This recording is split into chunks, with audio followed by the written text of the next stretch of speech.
आदिवंदू या भगवंता, आदिवंदू या भगवंता, मायभूमी भारत माता।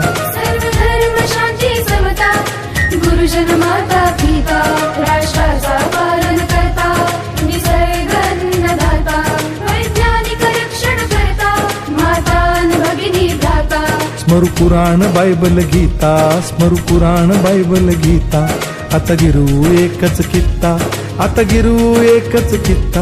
आळवूया गुणवत्ता, गुणवत्ता, गुणवत्ता, गुणवत्ता, गुणवत्ता, ध्यास आमचा गुणवत्ता, गुणवत्ता, गुणवत्ता, गुणवत्ता, गुणवत्ता, ध्यास आमचा गुणवत्ता।